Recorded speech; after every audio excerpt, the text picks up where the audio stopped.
அந்த மண்ணாக்காக காத்துரு, அந்த மண்ணாக்காக காத்துரு. தினமும் கிடைக்கிறது தானேன்னு சொல்லாதீங்க. அனுதினமும் நின்று பாருங்க, அது புரியும். அனுதினமும் நின்று பாருங்க, புரியும். உங்களுக்கு தெரியுமா, கானான் தேசத்துக்கு போயிட்டாங்க, அதுக்கப்புறம் அந்த மன்னாவை திரும்ப என்ன பண்ண முடியல.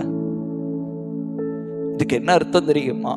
மன்னா உங்களுக்கு கொடுக்கப்பட்ட வாக்குத்தத்தத்தை அடைவதற்கென்று எடுத்து சொல்லக்கூடியது. அல்லேலூயா. இந்த மன்னா உங்களை வாக்குத்தத்தத்திற்கு நேராக சேர்க்கக்கூடியது. It will travel with you until you get a promise. அது உங்களோட பயணிக்கும். இந்த வார்த்தை நீங்கள் அந்த வாக்குத்தத்தத்தை அடையிறவரை உங்களை கூட்டு போகும். ஒரு சில ஆறுதலான வார்த்தைகள் நீங்கள் அதை சுதந்திரித்துக் கொள்ளும் வரை உங்களோடு பயணிக்கும். நீங்க அதை சுதந்திரித்த உடனே அந்த வார்த்தை போயிடும்.